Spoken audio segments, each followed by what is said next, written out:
What's up, everybody? Welcome to another episode of Crossing the Finish Line. I'm your host, as always, Cody Kaler with ANZ Trucking. We have a great episode lined up for today. Got a good friend of mine, Trey Rodriguez, on, and Trey is the CEO of Legacy Cooling, based in Salinas, California, and Yuma, Arizona. We'll be talking about one of my favorite topics, and I probably talk about it a little bit too much, which is produce. It is Salinas transition time as we're moving all of our produce north from the growing down in Yuma during the winter up to the Salinas Valley in California. So with that, let's go ahead and bring Trey on. Hey, Trey, what's going on, buddy? Hey, afternoon, Cody. Thanks for having me.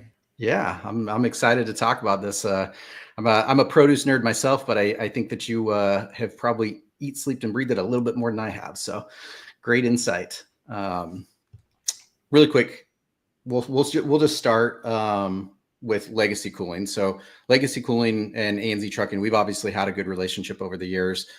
We know you, we've known your wife Sarah for quite a while. But how about you give a quick intro of what you guys do, where you're located, and what you do for the company? Sure. So Legacy Cooling is a 4-year-old company.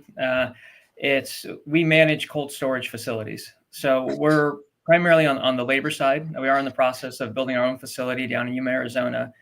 But we handle pre-cooling, cold storage, and shipping for a couple dozen shippers between Yuma, Arizona, and Salinas, California. Those are our primary markets. And like I said, we're labor for hire. So we'll manage some sites. Some sites we'll rent and bring in our own customers.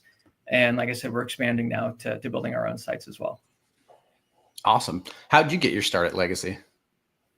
So I come from an ag family. My family is a very large farm labor contractor, 75 years old. So it's like most ag people, kind of born into it.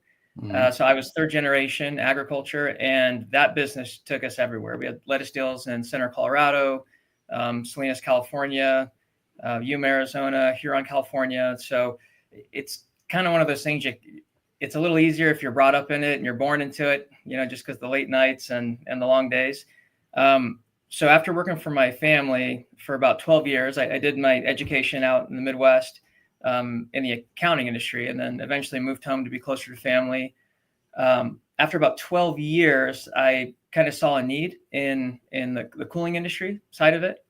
And it's still labor, right? It's just different type of equipment, and you got fixed sites as opposed to trying to move equipment to 30 different ranches every single day. There just weren't a lot of fresh faces getting into it. And it seemed like a very underserved segment of the industry. So my wife's family has a lot of experience there. They've been doing that for about 45 years.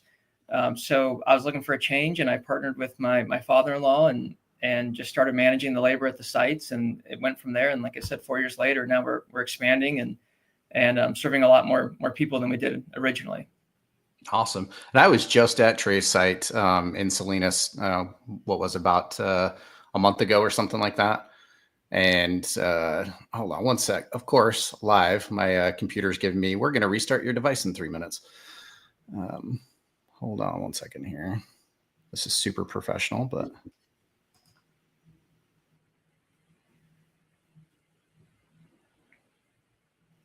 Trey's site, I mean, it's amazing what you guys are doing out there, and the amount of volume that you guys can handle out of that site and cool is crazy. I mean, it's just seeing your guys' cooling tubes and the different cooling options that you guys have. So if I've got any of my shippers and growers out there in the audience today, and if you've never explored cross-docking or any other additional cooling, facilities than what you guys are probably currently using, I would definitely suggest hitting up Trey and seeing what he can provide for you guys, because his state-of-the-art, some of the coolest warehousing that I've seen. I know that sounds like super logistic nerdy to talk about, but I've been in this for 20 years, and so I love seeing that, and what you guys have put in, the investment that you guys have made, especially on the cooling tube. So for what most people don't realize how expensive a cooling tube is, right?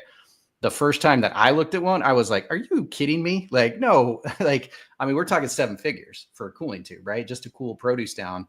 For a lot of you guys, we talk about produce a lot because that's what ANZ Trucking was founded on. But a lot of drivers, a lot of consumers, a lot of shippers don't realize that the majority of produce is actually picked and cooled the exact same day that it's shipped, or within a 12-hour period or so, right? Because shelf life is everything when it comes to produce, and the longer that it's going to sit in a warehouse, the less shelf life it's going to have. There's obviously apples and onions and stuff that's a little bit different, but when you're talking berries, because you guys do a lot of berries, right? A lot of We strawberries. do, yeah. In Salinas, we do. Yeah, a lot of berries, and berries are so like time sensitive. They're obviously temperature sensitive, but they're super time sensitive. If any of you guys have gone to a Costco or wherever you guys shop and you're digging through the berries like I am, because I'm not one that just grabs a case, I've got to look through them and make sure like what's good, right? You can tell the ones that have been sitting for a while versus the ones that haven't. So like your guys' operation, how quickly you can turn product, how quickly you can cool product, it's pretty amazing. We're kind of in a blessed state, right? Because I think there's a lot of praise within the industry, because what you guys do too, Cody, I kind of look at, and I'm not envious of your guys' task, because the logistics is pretty insane. And for us, we operate fixed sites, right? So our equipment's mobile. The majority of it, we do move between seasons. We'll take it down south to the desert, to Yuma. Some of the refrigeration is fixed, so it stays there, so we can start up pretty easily without having to repipe everything and to add more ammonia, that kind of stuff. It's fixed. But when you have a fixed site, because you have that opportunity, or at least that's how we look at it, there's really not a lot of excuses to not perform, right? Mm-hmm. So, and of course, like I said, we're really a labor company at heart. So we do split. We do have seasonal labor and year-round labor. But as we all know, the industry is so variable, right? We got weather, labor, markets, all the things that are affecting it. So certain customers may say, hey, we're going to start on this date. We got to be ready for really the week prior, because that's usually what happens. When someone says they're going to start on the 7th, what they really mean is they're going to start on the 1st. Yeah. So it does help that we have these really nice sites, and we've been able to, over the years, acquire really good assets, take care of them. We have a really good preventive maintenance program to be able to execute when needed. But like I said, I think we're kind of lucky because we're fixed and not moving everything around every day. Yeah. Yeah. I got, I got baptism by fire working for Taylor Farms a few years back. That's kind of how I got, introduced to produce. And it was like drinking from a fire hose with those guys. But what I didn't learn was there were so many different methods of cooling, right? And again, a lot of people don't realize, like, they don't just harvest the product and stick it in a warehouse, a chilled warehouse, and let it cool down because that would take couple days realistically, right? If you're taking warm product off of the field and sticking it in a 34-degree warehouse, you guys have giant cooling tubes and other methods of cooling that actually flash cools the product down, right? Yeah, that's correct. So, and you're right. A lot of people don't realize that there's a pre-cooling aspect to these cold storage warehouses.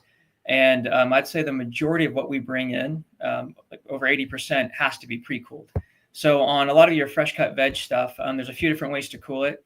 The majority of it is going to be vacuum cooled, where we will put it in either a half car or full car, and that's just the size of our chamber, vacuum tube. And what we're basically doing is reducing the atmosphere in that chamber to have it cooled. So it's kind of like outer space. You got outer space, you're at like zero atmosphere, and you always see in the movies, like they freeze and you can't breathe. Mm-hmm. That's essentially what we're doing. We're bringing it down, not quite to zero, but we'll bring it down to about 4 to 5 millimeters, and we'll hold it there. And then we'll let a little bit of air, outside atmosphere, in to maintain those certain pressures. It's all pressure and temperature.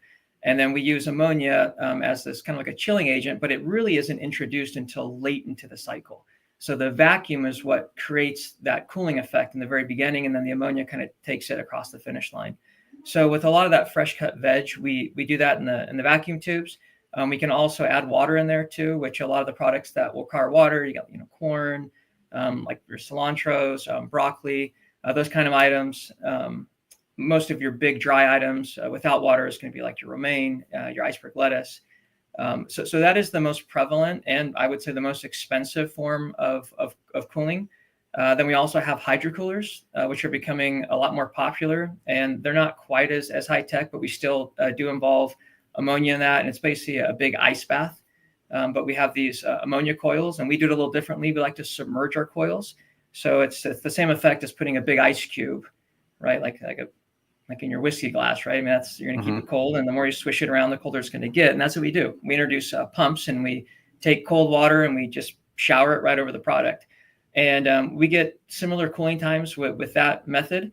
And it's actually really good for the product. And depending what product, I mean, the carton is kind of the big challenge there. Certain cartons aren't going to hold up as well, but cilantro loves that. Broccoli does pretty well. Celery, it's really great for celery. So that's another cooling method. We also do icing, which helps, especially if you're going on longer trips. Again, broccoli, corn, Brussels sprouts, radishes. We'll do a lot of icing there, and that's going to help keep the product fresh. So it's a treated ice, which means we treat it with a little bit of chlorine. We inject it into the cartons, and we've even shipped as far as South Korea with some ice product, or Thailand. Wow. And, those are like 3-week trips, and there you have to cool that first before you ice it, so the ice stays a little colder. Is that on boat or air freight? Is that boat or? No, it's a mix of everything, I think. For us, it'll usually go to like LA or San Jose. And then from there, I think the majority is going to be boat, actually. That's cool. But they're electric shipping containers. So we're loading them in a different type of container, which it is kind of unique too, because we don't have electric ports, and I don't think they're plugged into the tractor truck. So basically they get them cold. We load them up as fast as we can, and then they got like a 2-hour drive just based off whatever temperature they have in there, trying to maintain it. Then they plug them back in once they get onto the boat. That's cool. So, yeah, it works. Product does not arrive in the condition that you'd want it to. I've seen some of the end results. A lot of times the cartons can't hold up too well, so they're kind of just shoveling mush out of a shipping container. But we're pretty blessed to have so much produce so close. Which we're going to see kind of the effects of that probably in the next few months with some of the, the tariff and trade wars that we got going on, which I'm sure we'll discuss. And then the last cooling method, which we use primarily for berries and cauliflower, is going to be forced air. And those are pressure tunnels where essentially we're taking the air from our cold box and we're sucking it through the containers, through the cartons, the clamshells, whatever it is. And they have to be slatted. You need a lot of breathability there. And we're taking cold air and bringing it through the product and removing the hot air, and then taking that hot air and refrigerating it through ammonia coils, and then introducing it back into the cold box. So, and all of them take different energy, different time frames. But you're right. If we didn't pre-cool those strawberries, they already have a very low shelf life, maybe like 6-7 days. Mm-hmm. It'd be even less. Yeah. I can't remember. We had done a study a while back, because we have a produce wholesale company as well as part of our company. Done a study a few years back on strawberries, and it was like after day 4, every day that you add either to transit or on the shelf, you saw like a 22% reduction in actual sales. So it was like berries, like strawberries, blueberries, cherries. Cherries are the worst. You guys don't touch cherries like out of Lodi or anything like that, do you? No. No, lucky for you. Yeah, those guys are so fickle. But you mentioned cooling time. So I mean, that sounds insanely complicated to a normal individual who doesn't have anything to do with produce. But what's a typical cooling cycle from when it is offloaded onto the truck nice and warm to when it's ready to ship? So 2 different things, right? So you got like your cut to ship time, and then you have your cooling time. Mm-hmm. So typically when we receive product, we want to get it within our cooling mechanism within 2 hours. So that's our internal goal. Nothing sits for more than 2. So if you're going to go in the vacuum tube, your fastest product you're going to have is maybe like a spring mix, like a tender leaf, stuff you buy, like those bag salads. You can cool that basically 18 to 24 minutes. It's pretty fast. Wow. Because it's all heat transfer. So the heat will transfer very quickly, and they come in totes, so it's easy to escape.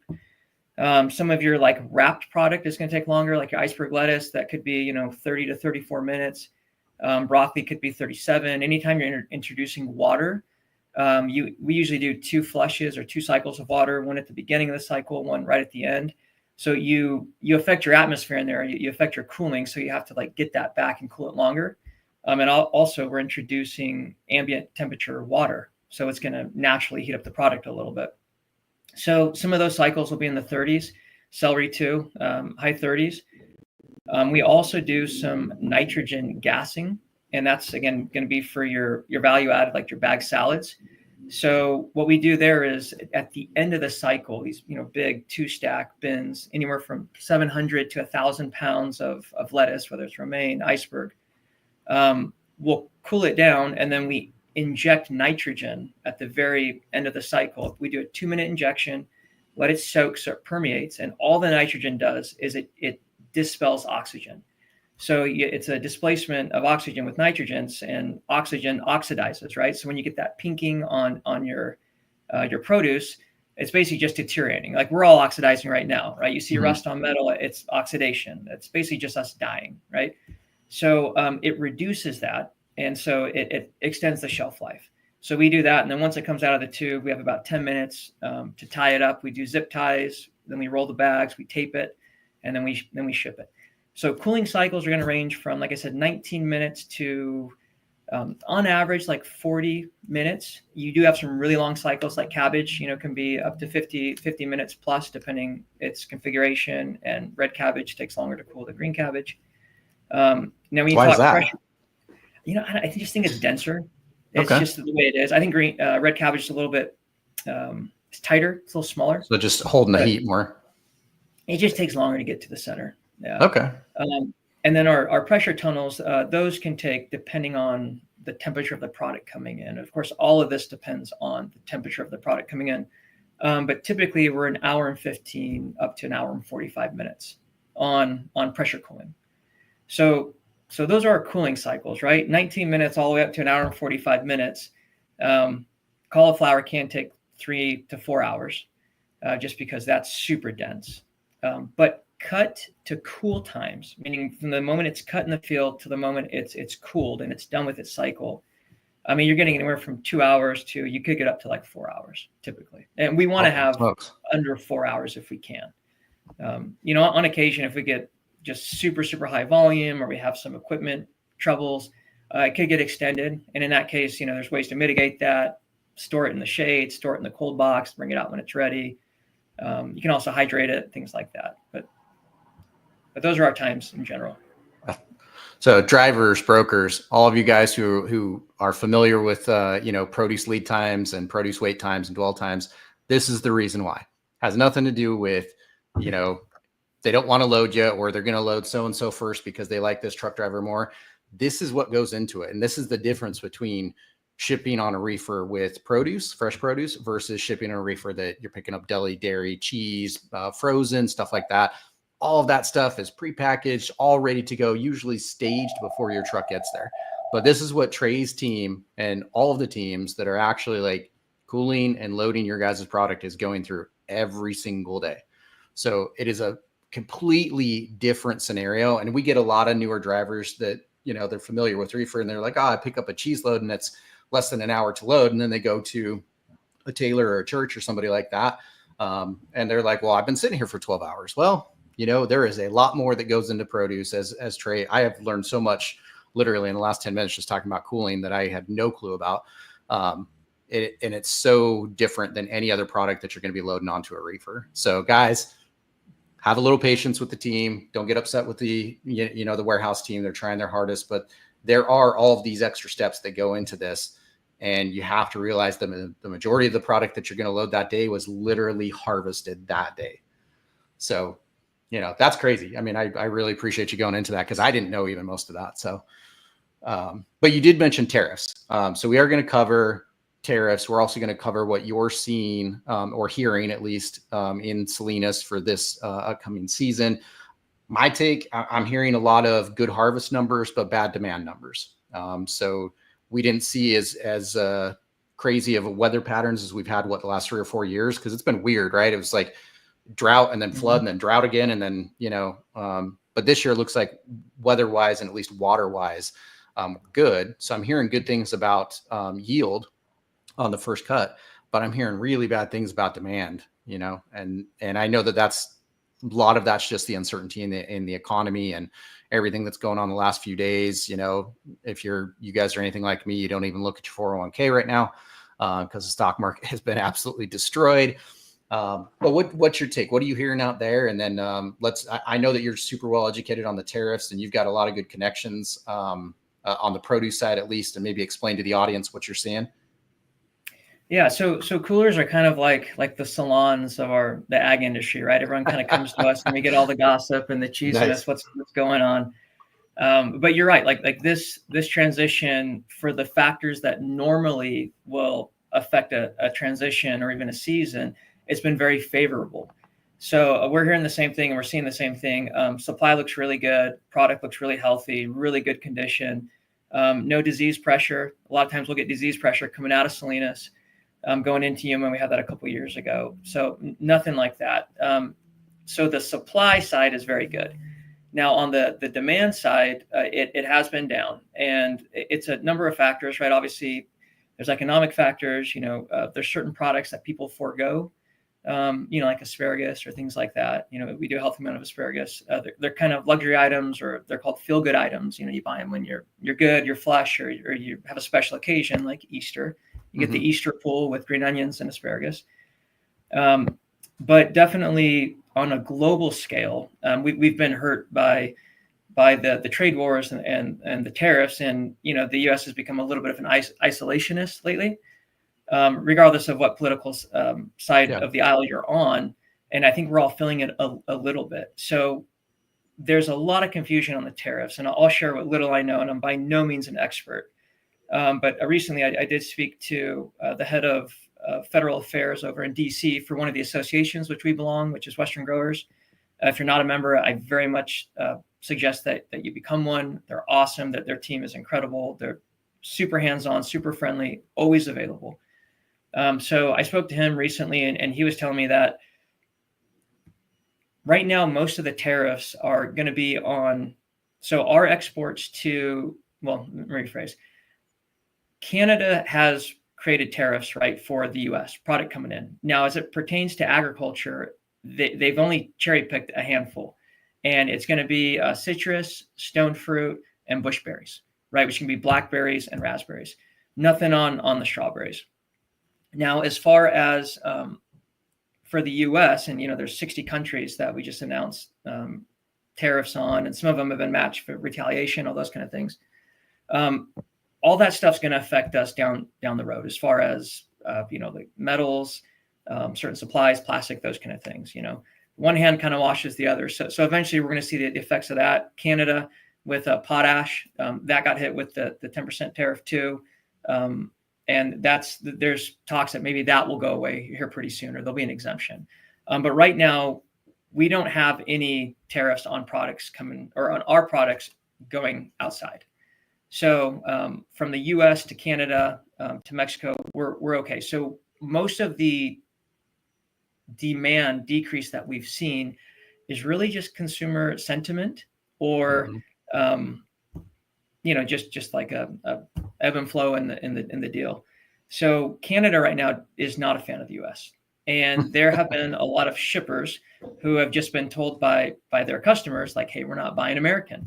If you want to continue to be our customer, you need to bring produce from Mexico or from somewhere else, from Peru, right, wherever it is. And obviously there's different little, sourcing areas where certain produce comes better from other places.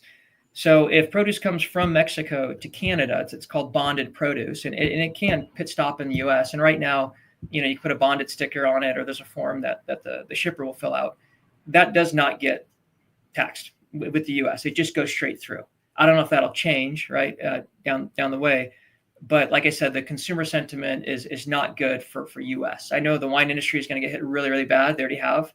I believe a lot of the U.S. wines have been pulled off the shelves, and they're switching them out for French wines. And the U.S. produces a lot of wine. I mean, that industry is really hurting right now.